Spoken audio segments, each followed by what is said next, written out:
আমার খুব ভালো লাগছে আজকের আপনারা যারা প্রশিক্ষণে আসছেন আপনাদের সবার আগ্রহ আছে গ্যাপ অর্থাৎ উত্তম কৃষি চর্চা সম্পর্কে জানার এবং এটা ভবিষ্যতে আপনাদের জমিতে যে এটা ব্যবহার করবেন এই জন্য আপনাদের যে আগ্রহ দেখছি সত্যিই ভালো লাগছে। গ্যাপ ফসল সহ যে কোনো ফসল উৎপাদন করতে গেলে আমাদের বিভিন্ন ধরনের বালাই আসতে পারে, বিশেষ করে রোগ, পোকামাকড় এবং আগাছা। এদেরকে নিয়ন্ত্রণ করা আমাদের অত্যন্ত জরুরি। নিয়ন্ত্রণ করার ক্ষেত্রে আমরা সরাসরি যে কাজটুকু করে থাকি, বিভিন্ন বালাইনাশক স্প্রে করে থাকি এবং সেটা নির্বিচারে করে থাকি, যার কারণে আমাদের পরিবেশের যেমন ভারসাম্য নষ্ট হচ্ছে, ঠিক তেমনি করে এই কাজের সাথে যারা জড়িত তারাও কিন্তু ঝুঁকির মধ্যে পড়ছে, অর্থাৎ তারা বিভিন্নভাবে আক্রান্ত হচ্ছে। এই সমস্যাটাকে দূর করার জন্যে আমরা জানি যে গ্যাপের একটা মডিউল রয়েছে, সেটা কর্মীর স্বাস্থ্য নিরাপত্তা কল্যাণ সাধন মডিউল।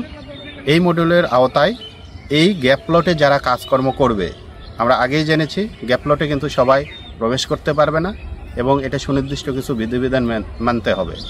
তো এখানে বালাইনাশকের ক্ষেত্রে বালাইনাশক প্রয়োগ করে বিভিন্ন বালাই নিয়ন্ত্রণের ক্ষেত্রে আমাদেরকে বেশ কিছু নিয়মনীতি মেনে চলতে হবে।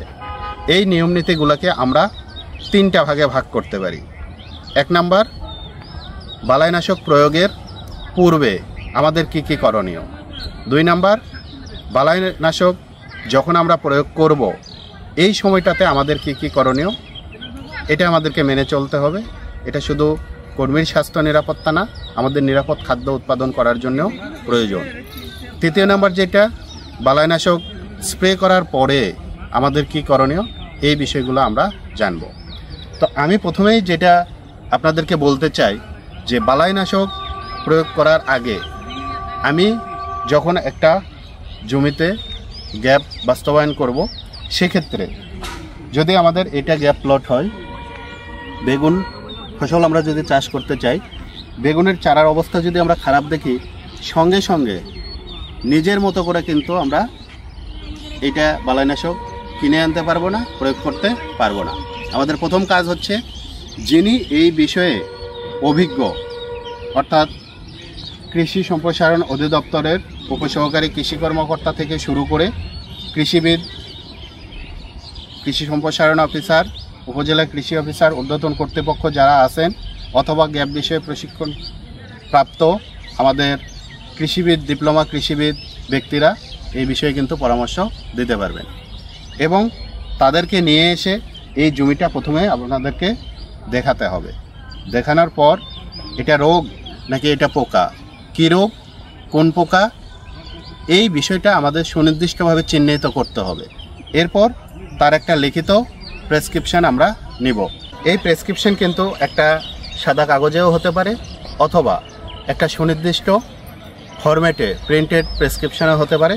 তবে এটা নিশ্চিত করতে হবে যিনি পরামর্শ দিলেন তার স্বাক্ষর এবং সিল যেন এখানে থাকে, কারণ তিনি এই বিষয়ে বিশেষজ্ঞ। এরপর যে ওষুধটা দেবেন এই ওষুধের নাম, কি পরিমাণ, অর্থাৎ প্রতি লিটার পানিতে কি পরিমাণ আমরা মিশাবো এবং কত শতাংশ জমির জন্যে কত লিটার পানি মিশ্রিত বালাইনাশক স্প্রে করতে হবে, এটা আমাদেরকে জানতে হবে। পরবর্তীতে আমাদের যেটা কাজ, আমরা বালাইনাশক ক্রয় করতে যাব। এই বালাইনাশকটা ক্রয় করব রেজিস্টার্ড কোনো ব্যবসায়ীর কাছ থেকে। বাজারে যেখানে সেখানে দোকান আছে, মুদির দোকানেও যদি কেউ 2-4টা বালাইনাশক রাখে, তার কাছ থেকে কিন্তু আমরা কিনতে পারবো না। রেজিস্টার্ড কৃষি সম্প্রসারণ অধিদপ্তর থেকে নিবন্ধিত লাইসেন্সপ্রাপ্ত যে সকল বালাইনাশক দোকানদার রয়েছে তাদের কাছে প্রেসক্রিপশান নিয়ে যাব, তাদের কাছ থেকে এই বালাইনাশকটা আমরা ক্রয় করব।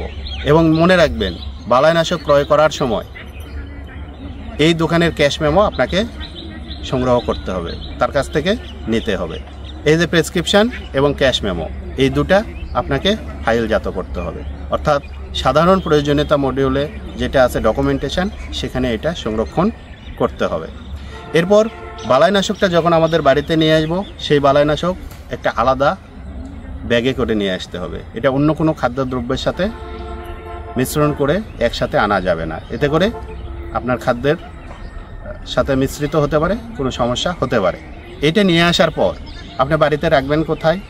আমরা যারা গ্যাপ বাস্তবায়ন করব, গ্যাপের নীতিমালা অনুযায়ী আমরা আলাদা একটা ঘরে এটা সংরক্ষণ করব এবং ঘরটা সবসময় লাগানো থাকবে, তালাবদ্ধ অবস্থায় থাকবে, যাতে ছেলে মেয়ে বা ছোট বাচ্চা এটা খেয়ে কোনো দুর্ঘটনার সম্মুখীন হতে না পারে। বালাইনাশকগুলো রাখার ক্ষেত্রে আমাদের বেশ কিছু নিয়ম মানতে হবে। এক্ষেত্রে বালাইনাশক আমরা জানি তরল বোতল হতে পারে অথবা পাউডার প্যাকেট হতে পারে। আমরা যে ঘরে রাখবো কয়েকটা তাক থাকবে বা বাক্সের তাক থাকবে, এই তাকের ওপরে আমরা পাউডার জাতীয় বালাইনাশক সংরক্ষণ করব এবং নিচের অংশে লিকুইড বা তরল বালাইনাশক সংরক্ষণ করব। এটা ঘরও হতে পারে অথবা এটা একটা বড় বাক্সের মধ্যে, যেটা দরজা তালা দিয়ে বন্ধ করে রাখা যায়, এইরকম বাক্সের মধ্যে তাক সিস্টেমে আমরা রাখতে পারি। এর পরবর্তীতে আমরা বালাইনাশক প্রয়োগ করতে যাব। সেই প্রয়োগ করতে গেলে আমাদের কর্মীর কিছু সুনির্দিষ্ট নিয়ম মেনে চলতে হবে। তার মধ্যে উল্লেখযোগ্য বিষয় হচ্ছে তার সেফটি মেজার। সেফটি মেজার হিসাবে আমরা অ্যাপ্রন অথবা পার্সোনাল প্রোটেক্টিভ ইকুইপমেন্টস অর্থাৎ পিপিই এটা আমাদেরকে পরিধান করতে হবে। এছাড়াও তার মাথার চুল পড়ে আমাদের ফসলের ক্ষতি হতে পারে, কোয়ালিটি নষ্ট হতে পারে। এর জন্যে আমাদের ক্যাপ নিয়ে আসতে হবে যাতে এখান থেকে দূষিত না হয়। যিনি কাজ করবেন তার চোখের সেফটির জন্য আমাদেরকে চশমা পরিধান করতে হবে।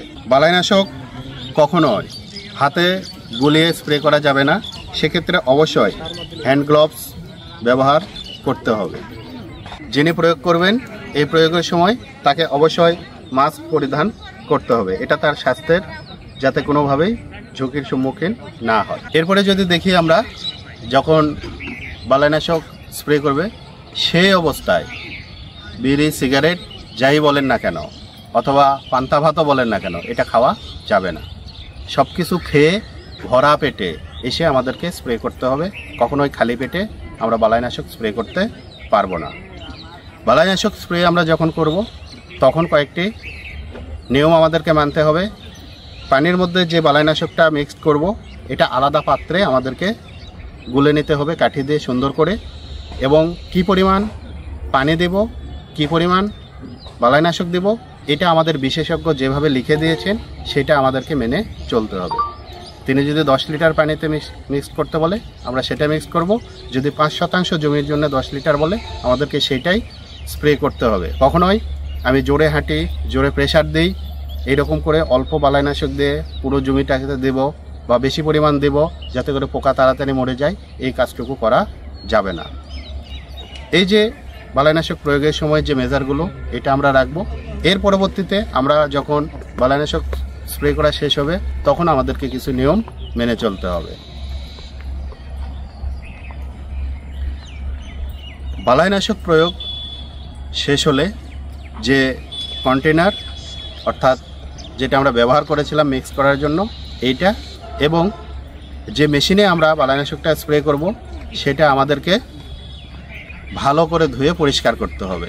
পরিষ্কার করার পর এই পানিটা কিন্তু আমরা যেখানে সেখানে ফেলতে পারবো না, কারণ আমাদের গ্যাপের একটা বিশেষ উদ্দেশ্য, সেটা হচ্ছে যে আমরা পরিবেশ সংরক্ষণ করব। এটা মাটি গর্ত করে সেখানে সুন্দরভাবে ধুয়ে পরিষ্কার করে আমরা সেখানে মাটি চাপা দিয়ে রাখব। তারপর হাত পা সাবান দিয়ে ভালো করে ধুয়ে নেব। সম্ভব হলে আমরা সুন্দরভাবে সাবান শ্যাম্পু ব্যবহার করে গোসল করে নেব। এতে করে কর্মীর স্বাস্থ্য যেমন ভালো থাকবে, তার নিরাপত্তা নিশ্চিত হবে এবং আমাদের নিরাপদ ফসল উৎপাদনে আমরা আরও এক ধাপ এগিয়ে যাব।